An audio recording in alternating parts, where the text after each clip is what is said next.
അപ്പോൾ ഇന്നത്തെ recipe simple grill chicken air ഫ്രയറിൽ പെട്ടെന്ന് ഉണ്ടാക്കാം. നമുക്കൊരു 1.5 കപ്പ് വെള്ളത്തിൽ 1 കപ്പ് വിനെഗർ ഒഴിച്ച് 1 ടീസ്പൂൺ ജിഞ്ചർ ഗാർലിക് പേസ്റ്റും ചേർത്ത് ആവശ്യത്തിന് ഉപ്പും ഇട്ട് ഇതുപോലൊരു ലിക്വിഡ് ഉണ്ടാക്കാവേ.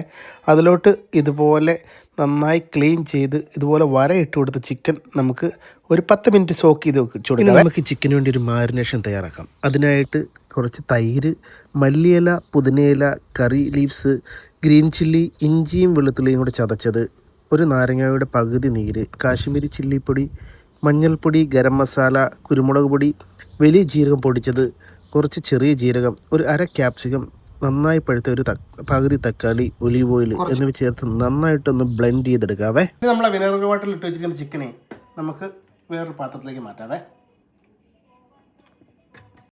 നമ്മൾ ഈ തയ്യാറാക്കി വെച്ചിരിക്കുന്ന മാരിനേഷൻ നമുക്ക് ചിക്കനിലേക്ക് ഒഴിച്ചു കൊടുത്ത് നന്നായി കൈകൊണ്ട് മിക്സ് ചെയ്തിട്ട് ഒരു 1/2 മണിക്കൂർ ഫ്രിഡ്ജിൽ വെക്കാവേ. 1/2 മണിക്കൂറിന് ശേഷം നമ്മുടെ എയർ ഫ്രയറിൻ്റെ ബാസ്ക്കറ്റിലോട്ട് നമുക്ക് ചിക്കൻ ഇതുപോലെ അറേഞ്ച് ചെയ്ത് വെക്കാം കേട്ടോ.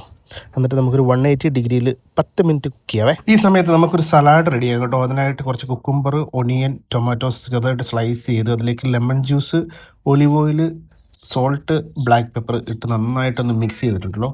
നമുക്ക് ഈ സലാഡ് ഫ്രിഡ്ജിൽ വെക്കാവേ. നമുക്ക് ചിക്കൻ റെഡി ആകുമ്പോൾ നമുക്കത് എടുക്കാം. 5 മിനിറ്റിന് ശേഷം നമുക്കൊന്ന് തുറന്ന് നമുക്ക് കുറച്ച് ഒലിവ് ഓയിലോ ബട്ടറോ ബ്രഷ് ചെയ്ത് കൊടുക്കാവേ.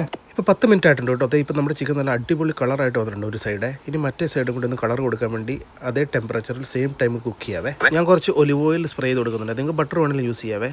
10 മിനിറ്റിന് ശേഷം നമ്മുടെ ചിക്കൻ റെഡി ആയിട്ടുണ്ട് കേട്ടോ. നമ്മൾ ടോട്ടൽ 20 മിനിറ്റ് കൊണ്ടാട്ടോ ഈ ചിക്കൻ കുക്ക് ചെയ്തെടുത്തത്. പിന്നെ പ്രത്യേകം ശ്രദ്ധിക്കേണ്ടത് ഓരോ ഓവനും ഓരോ കുക്കിംഗ് ടൈമിംഗ് ആണ്. അതുകൊണ്ട് ചിക്കൻ നന്നായിട്ട് കുക്ക് ചെയ്തതിന് ശേഷം മാത്രം എടുക്കാൻ ശ്രദ്ധിക്കുക. ഇനി നമ്മൾ നേരത്തെ ഉണ്ടാക്കി ഫ്രിഡ്ജിൽ വെച്ചിരിക്കുന്ന സലാഡ് ഇതിൻ്റെ കൂടെ ചേർത്ത് നമുക്കിത് കഴിക്കാം കേട്ടോ. അപ്പോൾ നമുക്ക് ടേസ്റ്റ് ചെയ്ത് നോക്കിയാലോ.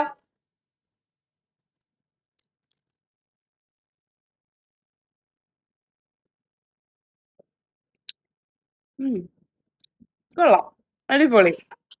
ഈ നാട്ടിലെ അൽഫാമിൻ്റെ ഒക്കെ ഏകദേശം ഒരു ടേസ്റ്റ് വരുന്നുണ്ട് കേട്ടോ. അടിപൊളിയാണേ. അപ്പോൾ എല്ലാവരും ഒന്ന് ട്രൈ ചെയ്യണം. ഈ വീഡിയോ ഇഷ്ടപ്പെട്ടാൽ ഈ പേജ് ഒന്ന് ഫോളോ ചെയ്യാനും ഈ വീഡിയോ നിങ്ങളുടെ ഫ്രണ്ട്സിലേക്ക് ഷെയർ ചെയ്യാനും മറക്കല്ലേ. അപ്പോൾ അടുത്ത വീഡിയോ ആയിട്ട് വീണ്ടും കാണാം. ബൈ.